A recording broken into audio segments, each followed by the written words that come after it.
Letter 467, by Charles Lamb. P.M. December 5, 1828. Dear B. I am ashamed to receive so many nice books from you, and to have none to send you in return. You are always sending me some fruits or wholesome potterbs, and mine is the garden of the sluggard, nothing but weeds or scarce they. Nevertheless, if I knew how to transmit it, I would send you Blackwoods of this month, which contains a little drama, to have your opinion of it, and how far I have improved, or otherwise, upon its prototype. Thank you for your kind sonnet. It does me good to see the dedication to a Christian bishop. I am for a comprehension, as divines call it, but so as that the church shall go a good deal more than halfway over to the silent meeting house. I have ever said that the Quakers are the only professors of Christianity as I read it in the Evangels. I say professors, Mary, as to practice, with their gaudy hot types and poetical vanities, they are much at one with the sinful. Martin's frontispiece is a very fine thing, let C.L. say what he pleased to the contrary. Of the poems, I like them as a volume better than any one of the preceding, particularly Power and Gentleness. The present, Lady Russell, with the exception that I do not like the noble act of courteous, true or false, one of the grand foundations of old Roman patriotism, to be sacrificed to Lady Arse taking notes on her husband's trial. If a thing is good, why invidiously bring it into light with something better? There are too few heroic things in this world to admit of our marshalling them in anxious etiquettes of precedence. Would you make a poet on the story of Ruth pretty story, and then say, but how much better is the story of Joseph and his brethren? To go on, the stanzas to Chalon want the name of Clarkson in the body of them, it is left to inference. The battle of Gibon is spirited again, but you sacrifice it in last stanza to the song at Bethlehem. Is it quite orthodox to do so? The first was good, you suppose, for that dispensation. Why set the word against the word? It puzzles a weak Christian. So Watts's Psalms are an implied censure on David's. But as long as the Bible is supposed to be an equally divine emanation with the Testament, so long it will stagger weaklings to have them set in opposition. Godiva is delicately touched. I have always thought it a beautiful story characteristic of old English times, but I could not help amusing myself with the thought.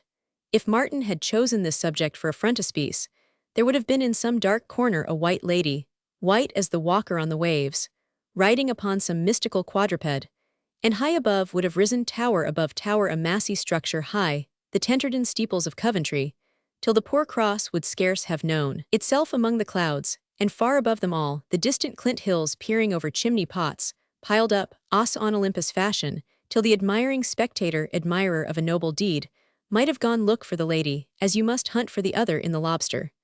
But M should be made royal architect. What palaces he would pile, but then what parliamentary grants to make them good. Nevertheless, I like the frontispiece.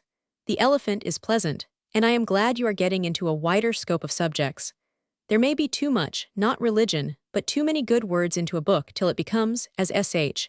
says of religion, a rhapsody of words. I will just name that you have brought in the song to the shepherds in 4 or 5 if not 6 places. Now this is not good economy. The Enoch is fine, and here I can sacrifice Elijah to it because 'tis illustrative only and not disparaging of the latter prophet's departure. I like this best in the book. Lastly, I much like the heron, 'tis exquisite. Know you Lord Thurlow's sonnet to a bird of that sort on lack and water? If not, 'tis indispensable I send it you with my Blackwood if you tell me how best to send them. Flutter is pleasant. You are getting gay and hoodish. What is the enigma? Money, if not, I fairly confess I am foiled, and Sphinx must hear our words crossed through 4 times I've tried to write eat me, and the blotting pen turns it into cat me. And now I will take my leave with saying I esteem thy verses, like thy present, honor thy frontispicer, and right reverence thy patron and dedicatee, and am, dear B.B. Yours heartily, C.L. Our joint kindest, loves to A.K. and your daughter. Barton's new book was A New Year's Eve and Other Poems, 1828, dedicated to Charles Richard Sumner, Bishop of Winchester. This volume contains Barton's fireside quatrains to Charles Lamb, quoted in Vol. Roman 4, and also the following sonnet to a nameless friend, whom I take to be Lamb. In each successive tome that bears my name hast thou, though veiled thy own from public eyes, one from my muse that willing sacrifice which worth and talents such as thine should claim. And I should close my minstrel task with shame, could I forget the indissoluble ties which every grateful thought of thee supplies to one who deems thy friendship more than fame. Accept then, thus imperfectly, once more, the homage of thy poet and thy friend, And should thy partial praise my lays commend, versed as thou art in all the gentle lore of English poesy's exhaustless store, whom I most love they never can offend. Martin's frontispiece represented Christ walking on the water.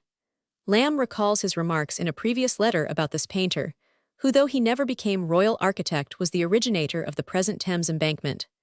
Macaulay, in his essay on Southey's edition of The Pilgrim's Progress, in the Edinburgh for December, 1831, makes some very similar remarks about Martin and the way in which he would probably paint Lear.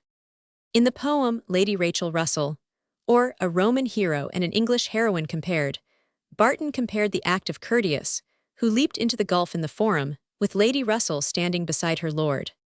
Chalon was the painter of a portrait of Thomas Clarkson. The Battle of Gibon is a poem inspired by Martin's picture of Joshua. The last stanza runs thus. Made known by marvels awfully sublime, yet far more glorious in the Christian's sight than these stern terrors of the olden time, the gentler splendors of that peaceful night, when opening clouds displayed in vision bright, the heavenly host to Bethlehem's shepherd train, shedding around them more than cloudless light. Glory to God on high. Their opening strain, its chorus, peace on earth, its theme, Messiah's reign. In The Lobster, referring to that part of a lobster which is called Eve. The Elephant, some mildly humorous verses to an elephant. As S.H. says of religion, Shakespeare, I assume, in Hamlet, Roman 3, 4, 47, 48. And sweet religion makes a rhapsody of words. I quote in the appendix the poem which Lamb liked best. Barton had written a poem called Sir Heron. This is Lord Thurlow's sonnet, of which Lamb was very fond. He quoted it in a note to his Elia essay on the sonnets of Sidney in the London Magazine, and copied it into his album. O melancholy bird, a winter's day, thou standest by the margin of the pool, and taught by God, dost thy whole being school to patience, which all evil can allay. God has appointed thee the fish thy prey, and given thyself a lesson to the fool unthrifty, to submit to moral rule, and his unthinking course by thee to weigh. There need not schools, nor the professor's chair, though these be good, true wisdom to impart. He who has not enough for these to spare of time or gold, may yet amend his heart, and teach his soul by brooks and rivers fair. Nature is always wise in every part. Floodair was a poem to Sir Charles Floodair on the devastation effected on his marine villa at Felixstowe by the encroachments of the sea. The answer to the enigma, Mrs. Fitzgerald Lucy Barton told Canon Anger, was not money but an auctioneer's hammer. Here should come a letter from Lamb to Louisa Holcroft, dated December 5, 1828. Louisa Holcroft was a daughter of Thomas Holcroft, Lamb's friend, whose widow married Kenny. A good letter with some excellent nonsense about measles in it.